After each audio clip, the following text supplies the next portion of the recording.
Well, for the most part, I just wanted to show you some software that is a free software that you can use in your future math courses. And this one in particular is called GeoGebra. You just type it in. It's like algebra, but it has the words geo, G-E-O-G-E-B-R-A. You just go online, and then you could download the installer. And it's a really neat software. It's called a computer algebra system. It's a good supplement to it's like a calculator in a sense, but it's a very powerful tool that you can use. Let's see. Let's look at it. I've already installed it on this computer, and here it is. Basically, you have a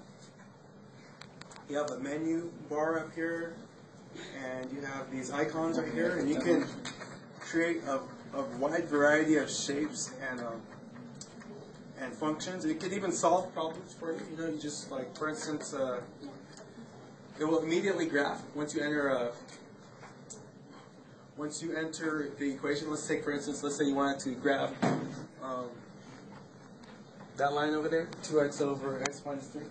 So you just type it in, you use 2, and then use the star symbol that's above the 8x, and then you use the dividing line, parentheses, and then you have x minus 3, close parentheses, and then push enter. And it'll graph your actual functions, you know? So you can kind of verify some of your answers. Let me zoom out a little bit. You can graph multiple functions in the same window. Let's say, for instance, you graph the horizontal asymptote. You could say like x equals 3, and just push enter. There you have your horizontal asymptote. So you can kind of verify some of the things, some of the theories that we talk about in class over this section. Let's also graph the horizontal. Yeah, we can't really graph the. Yeah, actually, we could graph the horizontal asymptote. We'll just enter y equals 2.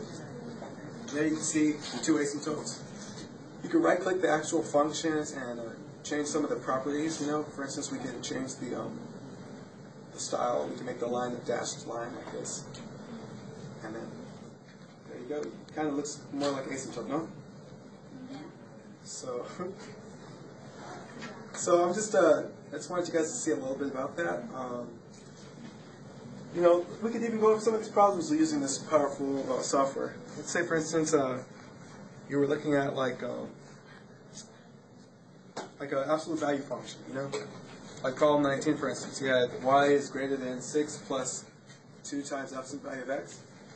So, to enter special functions like absolute value functions, you have to use the words ABS, and they use close set parentheses. Okay, so y greater than 6 plus 2, and then the times button, because it won't automatically times it if you just write it beside.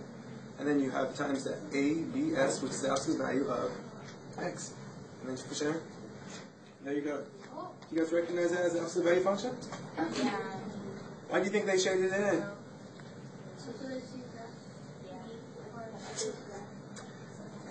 They shaded it in actually because it's an inequality. It's how you graph inequalities. Remember when you graph inequalities, you actually have to shade it in the region and stuff like that? So that's kind of neat, you know.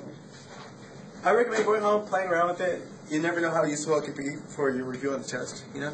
Wait, so it's GeoGebra or GeoGebra? How do you pronounce that? GeoGebra, like algebra. Like it's .com? Just type it in your search bar, and it will take you either to, I think, geogebra.org or .com, and then you just download the installer. And it's a really useful tool. It could actually factor too. You could enter a function in there. You have to really get accustomed to it. But you could type factor a function, and it will actually factor it for you. You could say solve. There's a lot of things it could do, but I think that will probably conclude my little sidebar.